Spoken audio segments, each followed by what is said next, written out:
Power Rangers, ça a vraiment clairement fait partie de mon enfance, quoi. Bonjour à tous et bienvenue. Lors du Simone Dimeo Tour, nous avons eu la chance de rencontrer Sullivan Euro qui, avec iComics, a donc publié ce comics Power Rangers et Tortue Ninja.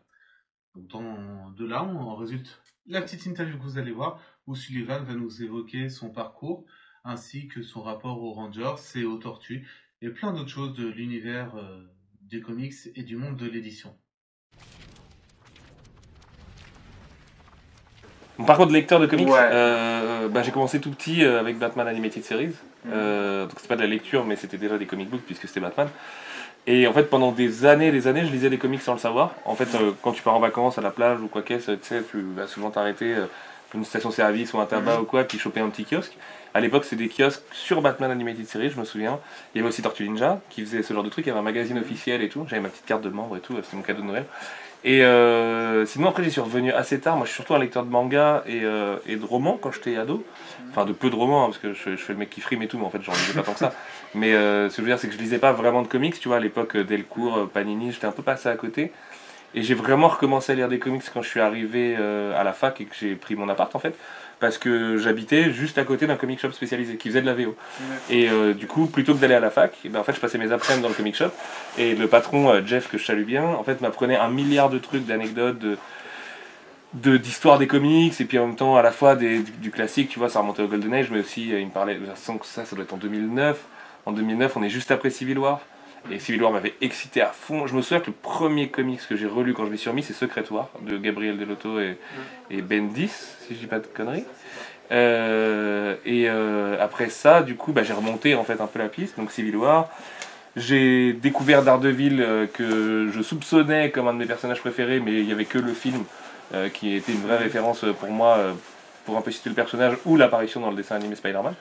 Et coup de foudre de dingue avec justement Bendis et Alex Malif sur leur run de Daredevil qui est extraordinaire, lisez ce run. Et pareil la suite avec Brubaker et puis Michael Lark et Sean Phillips. Et après je me suis jamais arrêté, en fait entre 2008 et 2011 j'ai une boulimie qui faisait que j'en lisais 3 ou 4 par jour. Donc j'ai rattrapé tout ce que je pouvais rattraper des classiques de Marvel et DC, je lisais tout ce qui sortait. Tu vois, à l'époque du New 52, j'ai lu les 52, machin, et c'était aussi notre taf, de facto, avec la création de Comics Blog. Mais après, je suis vraiment tombé dans l'indé aussi. Au début, peut-être par Walking Dead et Invincible, et puis après, il y a eu tout l'exode des gros auteurs chez Image, et puis t'as eu Saga, et puis t'as eu tout ça. Mais ouais, à partir du moment où j'ai eu le virus du comics, ça a été de la folie. Je me suis ruiné vraiment pendant des années. Mais vraiment, quand je me dis ruiné, ruiné quoi. J'ai dépensé tout mon argent et tout mon découvert en comics, et plus. Donc du coup, je payais beaucoup d'agios qui auraient pu me servir à acheter plus de comics encore. Et ça m'a même fait un peu lâcher le manga en fait à cette période-là, quoi. Tellement je lisais de comics. Et je découvrais une nouvelle grammaire de bande dessinée aussi, parce que comme j'adore le média de la BD, peu importe, soit de l'indé, du franco-belge, du comics ou du manga, en fait je découvrais de nouvelles façons de raconter les trucs.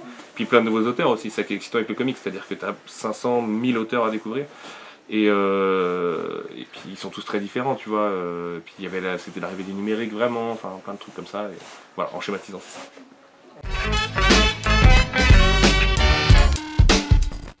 Ça s'est fait un peu naturellement, enfin je sais pas si on peut dire que c'est naturel, mais en gros, Comics Blog, enfin Arts, du coup le réseau qui possédait les 3 sites, enfin qui possède toujours les 3 sites que sont Sci Fantasy, 9e art et Comics Blog. Moi j'arrivais au bout de la logique, ça faisait 2 ans que mon seul métier c'était d'être patron et de parler à des investisseurs et de faire des factures et de payer les salaires, et c'était souvent en retard, parce qu'à l'époque on avait beaucoup de problèmes d'argent.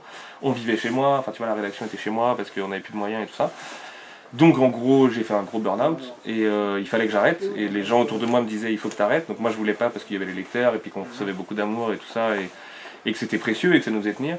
Sauf que à un moment ma santé m'a complètement lâché, j'ai passé presque 6 mois allongé à penser que j'avais le sida, tu vois, tellement j'avais des symptômes complètement absurdes de mon corps qui me lâchait complètement, quoi. Et du coup j'ai décidé d'arrêter en sachant pas du tout ce que serait la suite de ma vie. Et puis en fait au moment où j'ai arrêté, j'ai été contacté par pas mal de maisons d'édition, parce que en tant que journaliste BD j'en avais rencontré l'intégralité peut-être, enfin ou les 3 quarts. Et très vite on m'a proposé des postes d'assistant d'édition, donc dans différentes boîtes, tu vois, enfin différentes maisons d'édition, quoi. Et il y a des trucs qui me tentaient pas trop, typiquement être assistant d'édition sur Harley Quinn, c'est pas quelque chose sur lequel j'aurais été bon.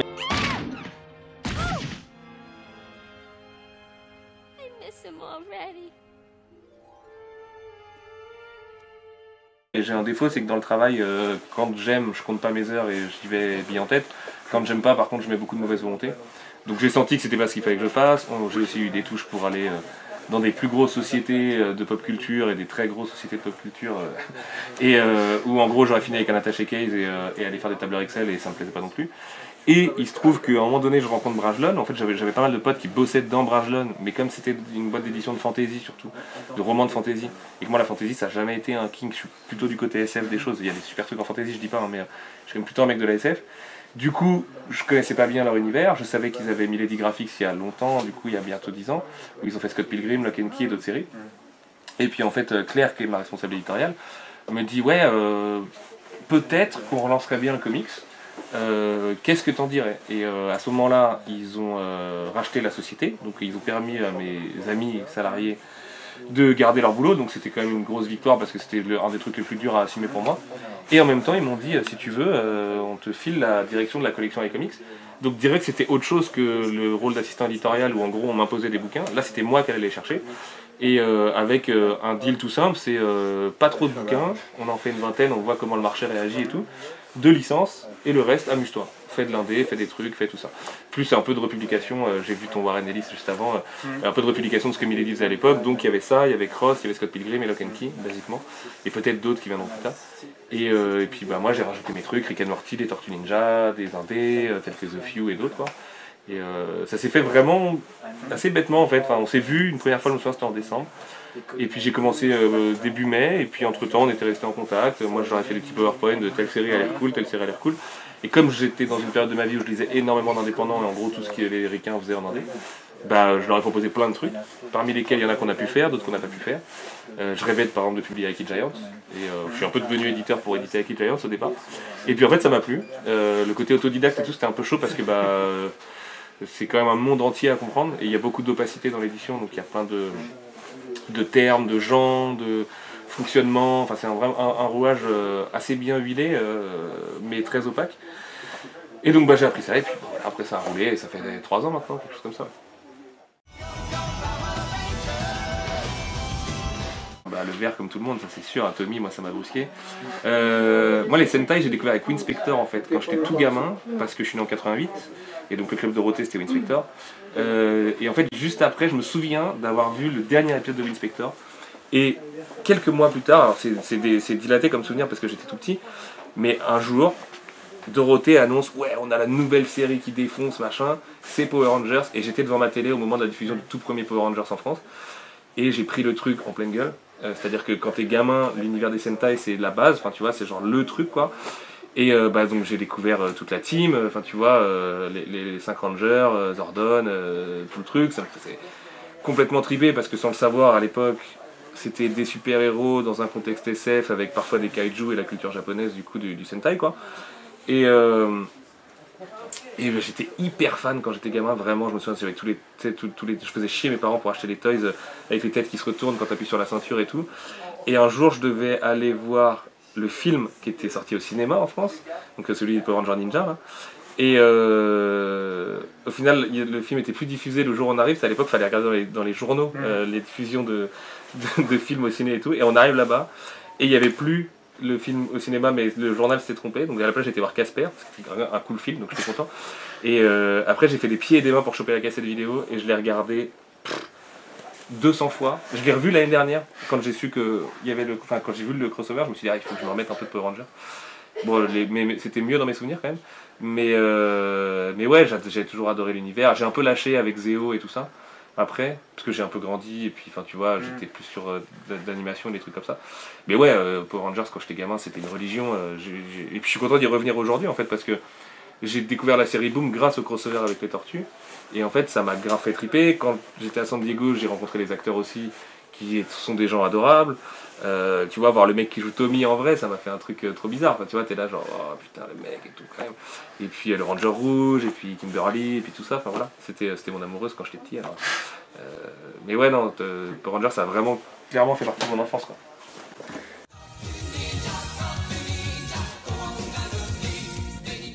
Alors déjà au niveau de l'enfance, c'est clair que c'est la série animée, mais c'était la même époque que Batman Taz, Tintin et Power Rangers en fait. Donc j'avais pioché un peu dans les quatre en gros, puis Dragon Ball évidemment, et Senseiya. Mais je crois que j'ai à peu près fait le tour après. Parce que Nicky Larson et tout, j'avais pas trop pigé, tu vois, et puis il y a d'autres trucs. Juliette, je t'aime, tu vois, c'est pas ma génération par exemple, je sais que d'autres gens à qui je parle, c'est vraiment leur truc, mais moi moins. Et ouais, Tortue, le virus quand j'étais petit. Moi j'étais vraiment persuadé que Star Wars, Tortue Ninja et Dragon Ball c'est des trucs qui existaient depuis 2000 ans et c'était vraiment une religion. Enfin tu vois, genre c'était pour moi c'était la vérité quoi. Et puis on n'avait pas internet, donc c'était le seul moyen de voir New York. Tu vois, en tout cas l'image de New York, des buildings, enfin, des gratte-ciels, les machins, les égouts et tout. Et un favori, ça change évidemment avec le temps. Quand j'étais petit c'était Raphaël comme tout le monde. Aujourd'hui c'est clairement Leonardo. Parce que j'adore le personnage de Leonardo dans la série principale, enfin la série régulière des Tortues qu'on publie. Et après, en design, comme disait Simone tout à l'heure, Shredder, ils ont vu la Vierge le jour où ils ont fait le design de Shredder, c'est pas possible. Enfin, tu vois, genre le truc est évident et comme avec les Rangers, d'ailleurs, c'est là où j'ai pigé que j'avais un amour inconsidéré pour le Japon et toute la culture japonaise, et surtout morphé comme ça dans les trucs ricains. Et ouais, ça m'a brusqué vraiment pour tout mon imaginaire, quoi.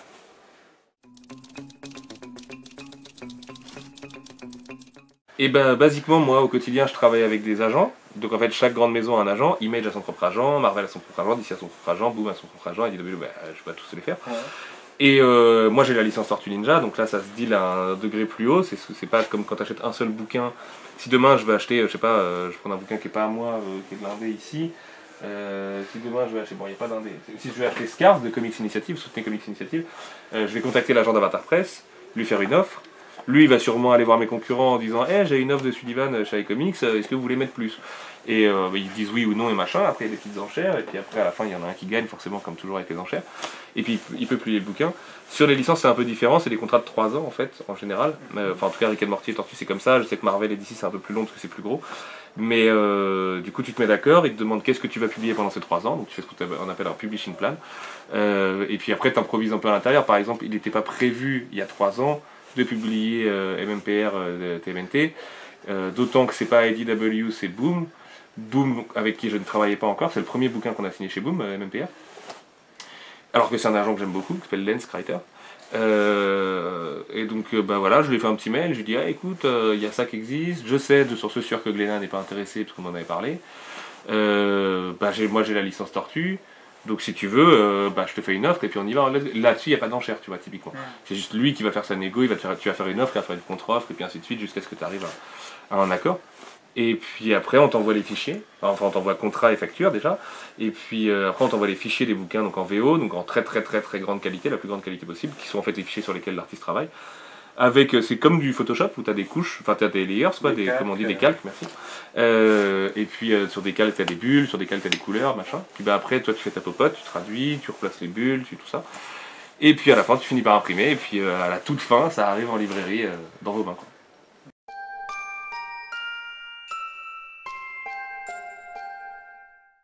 Vous déjà, quand vous êtes venu me voir à la Comic Con comme des sauvages là, en disant putain, je suis cette histoire, toi t'es Tortue Ninja, on te connaît pas, mais tu vois. Non, je rigole évidemment, mais non, mais par contre vous avez joué un rôle hyper important là-dedans parce que moi j'étais pas hyper au courant de ce que Glénat faisait sur les Power Rangers, je confesse.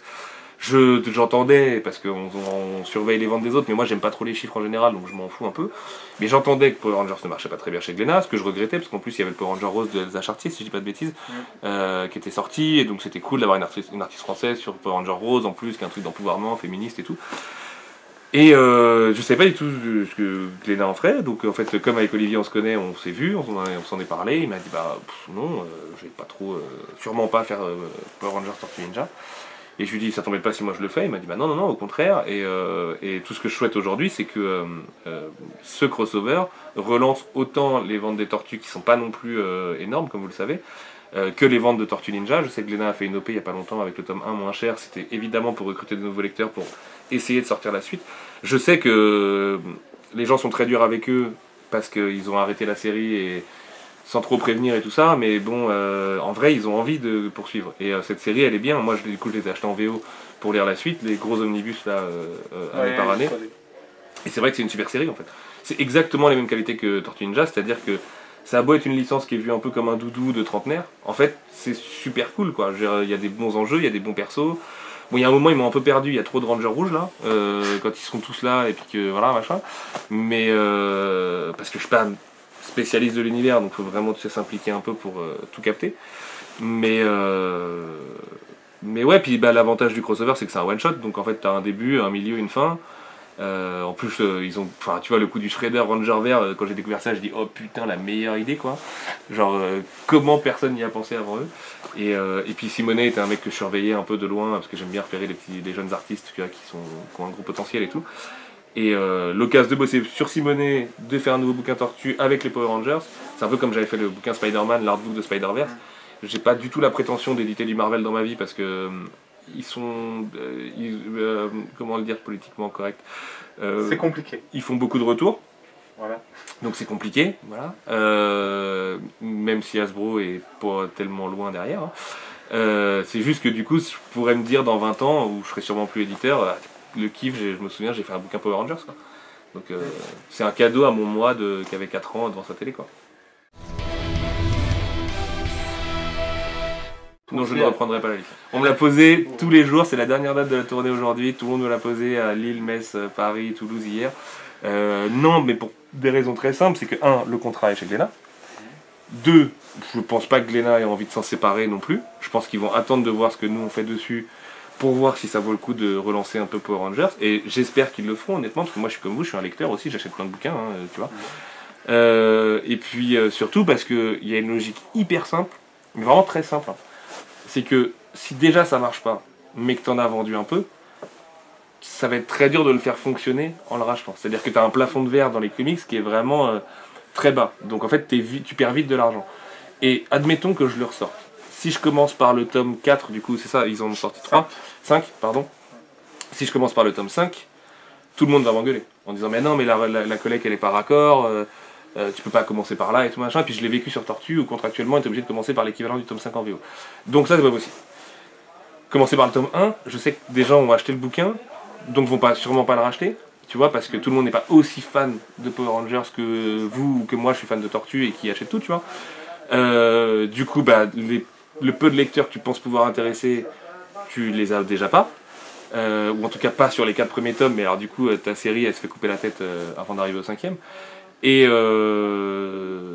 puis ouais, bah, basiquement, je pense qu'il n'y a pas suffisamment de gens intéressés par Power Rangers en France pour le vendre facilement sans faire de marketing. Ce qu'il faudrait faire, parce que là c'est une bonne série, donc j'estime qu'elle peut être lue par des dizaines de milliers de personnes sans problème, mais ce qu'il faudrait faire, c'est dépenser beaucoup d'argent pour essayer de ne pas en perdre, en fait. Et ça, dans l'édition, malheureusement, je vous apprends rien, ça marche pas comme ça. En général, une série qui ne fonctionne pas, elle est un peu condamnée à moins de déplacer des montagnes. Et je dirais pas que je déplace des montagnes sur Tortue, mais ça fait 3 ans que je me bute tous les jours à dire à qui veut l'entendre que Tortue ça défonce. Et aujourd'hui, on perd encore de l'argent dessus. Donc sur Power Ranger, pour moi, ce sera un combat perdu d'avance. Et j'emmène déjà un assez gros avec Tortue, donc c'est un super kiff de faire ça. Si vraiment le meilleur scénario serait que Glénat reprenne au tome 5, je pense qu'il ne faut pas que vous sous-estimiez tous, les fans, le pouvoir que vous avez sur les éditeurs. C'est-à-dire que si vous êtes beaucoup à le réclamer, et ben peut-être que Glénat pourrait faire la suite en crowdfunding, peut-être que Glénat pourrait faire la suite en vente ferme avec les libraires, qui est un peu un entre-deux. Il y a des passerelles, tu vois, il y a des ponts.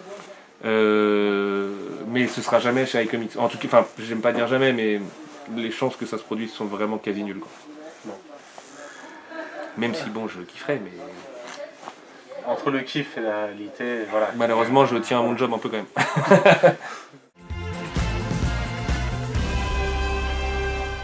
Le kiff, ce serait plus d'écrire sur un personnage, du coup, plutôt que de l'éditer, ce serait d'écrire un arc de Daredevil, ou une maxi-série, tu vois, un truc en 12 chapitres. Ça, ce serait le kiff ultime, parce qu'en fait, j'ai pas du tout l'ambition d'écrire pour les Américains et tout, parce que c'est vraiment un système industrialisé, quoi. Enfin, tu vois, il faut être speed et tout. Encore que quand t'es scénariste, c'est un peu moins vrai que quand t'es dessinateur. Mais Daredevil, 100%. Ouais. Je pense que c'est le seul personnage sur lequel j'arriverai à dire des choses, en fait. Parce que Batman, c'est hyper dur. J'adore Cap, j'adore Spidey. Spidey, c'est mon perso préféré. J'adore Thor. Tu vois, les trois là, c'est quasiment ma trinité chez Marvel, avec Punisher et Daredevil. Mais il y en a où c'est hyper dur de raconter des trucs, quoi. Il faut être américain un peu pour écrire Captain America, tu vois. C'est le bandanier étoilé. quand même le côté American Dream et tout, il faut vraiment être dedans quoi. Enfin, trop cynique pour Captain America.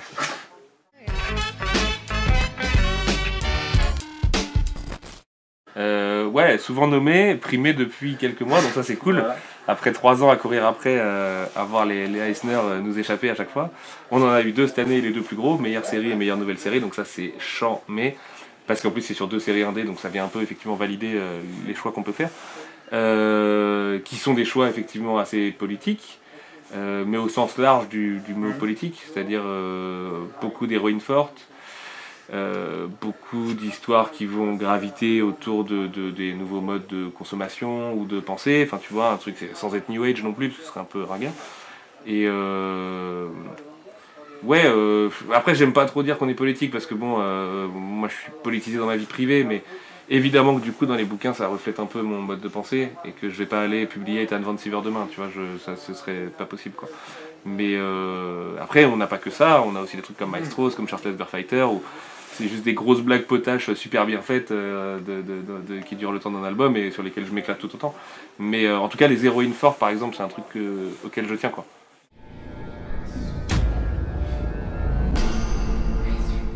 Ah là là, la question piège. Ouais, alors là, Astra c'est plus l'auteur qui va parler.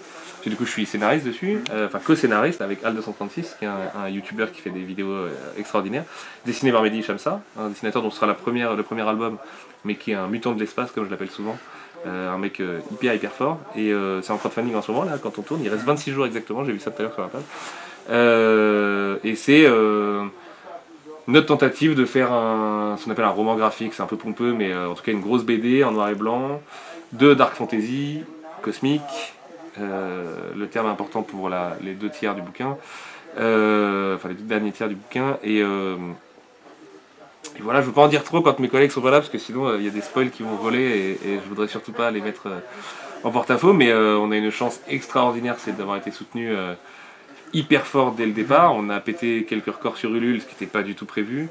On a été financé en 1 heure, et on a fait une somme que je n'oserais même pas dire sur la première journée. Et ça continue et c'est charmé. Après on essaie d'être le plus généreux possible aussi avec les gens à mesure qu'on recrute, et avec le système de palier et tout ça. Et c'est auto-édité, donc par nous, pour vous.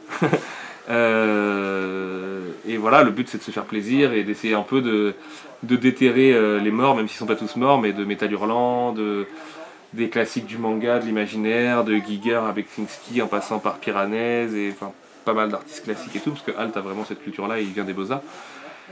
Et voilà, ce sera pas mon premier boulot de scénariste publié, parce que d'ici là il y a d'autres choses qui vont sortir qui sont pas encore annoncées à l'inverse. Parce que Astra Mortem, du coup, c'est un long process. Là, on est en octobre 2020 et ça sortira en avril 2022. Mais donc, au milieu, il y a d'autres choses qui vont venir se rajouter. Mais c'est un super kiff. Moi, ça faisait longtemps que je voulais écrire un truc de Dark Fantasy. Enfin, pas de Dark Fantasy typique, justement, un truc un peu twisté, machin. Et j'ai trouvé les 2 meilleurs compères pour le faire, donc c'est génial. Et puis, les gens ont l'air d'adhérer au moins à la promesse. Donc maintenant, on a la pression de ouf et il va falloir faire une bonne BD, quoi.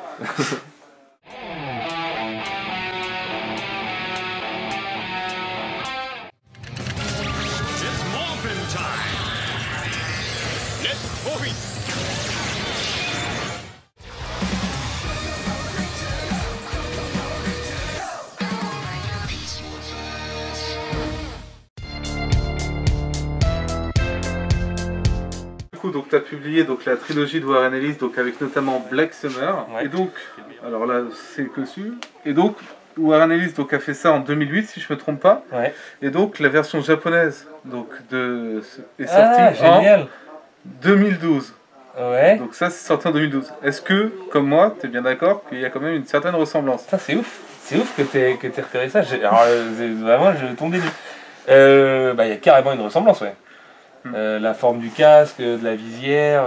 Bon après le problème c'est qu'avec le Sentai on tourne aussi un peu toujours autour des mêmes formes, et puis du latex et tout, mais il y a un truc en plus, le zip au milieu là. Bah, c'est ça. C'est ça, ouais. Ah ouais, putain c'est ouf, mais comment t'as repéré ça? Bah comme j'avais déjà vu le Sentai avant de lire ça c'est un Ranger rouge de la nouvelle génération, c'est ça? Ouais, c'est ça. Alors la version japonaise est sortie en 2012 et ça c'est la version Power Rangers qui est actuellement diffusée. D'accord, ok. Et donc ça, du coup, quand j'ai feuilleté le truc, j'ai fait... Et Black Summer est sorti en 2008, il me semble, ouais. de ce que je me souviens. Putain, c'est ouf. Et donc quand j'ai vu les deux, alors surtout que ce personnage-là utilise également une moto, D'accord. donc Putain, c'est lourd quoi. Oh, ah, tu m'as trouvé le. Comment, là écoute, par contre, je pourrais en parler à Jason Burrows parce que je pense que Warren Ellis n'y est pour rien. Mais le dessinateur. Ron Roseri, pardon, c'est pas Jason Burrows. Et je pourrais envoyer un petit mail à Ron Roseri pour lui fait demander. avant du coup. Ouais, mais c'est Donc, ça qui du est coup, fou, ce quoi. serait plus les Japonais qui s'en seraient inspirés. Ouais, mais en plus, je pense pas que les Japonais aient eu accès à Black Summer. Enfin, je Ouais. sais de source sûre que c'est pas publié au Japon. Après, tu sais jamais avec Internet ce que les gens Oui, voient. voilà, tout c'est ça. Mais T'aimes putain, pas c'est jouer ouf. la revue, ouais. Ah, voilà. Ouais. Bon, après. Putain, c'est ouf. Ouais, C'est vrai donc, que c'est le du perso coup, le plus Sentai en plus de Black Summer. Bah, Les autres ont des costumes c'est ça, un peu à la avec, Authority, avec le casque et tout, donc c'est pour ça que ça m'a fait Putain, génial. directement penser. Et... Mais attends, je vais le prendre en photo. Je vais envoyer un petit mail à Ron Rosé, lui demander si. Hop, tu veux que je te mette la photo à côté? Ah ouais, carrément. Ouais. Hop, alors par contre. Ouais. Hop. C'est génial quoi. Attends. Excellent. Ça va te faire flipper. En plus, même le. Là, la petite étoile, Ouais, ça correspond voilà. quasiment à ce qu'il a. Et puis t'as même le noir au même endroit. Non mais c'est ouf quoi. C'est ouf quoi. Putain. Chapeau, hein, parce que pour le repérer celui-là, il faut avoir l'œil. Voilà qui est terminé. Encore mille merci à Sullivan pour son temps ainsi que sa gentillesse. Également merci à la librairie Mille Saveurs qui nous a accueillis dans leurs locaux et ainsi qu'à iComics de nous avoir fait confiance pour nous avoir mis en relation avec le Mathieu qui était en charge de la traduction pour qu'on puisse l'aiguiller à sa demande sur le lexique de Power Rangers. Oui, c'est bien nous ici. Nous, on va se retrouver prochainement pour l'interview cette fois-ci de Simone Di Meo, le dessinateur de ce crossover et d'autres choses sur Power Rangers. D'ici là, portez-vous bien et que le pouvoir vous protège. Cowabunga!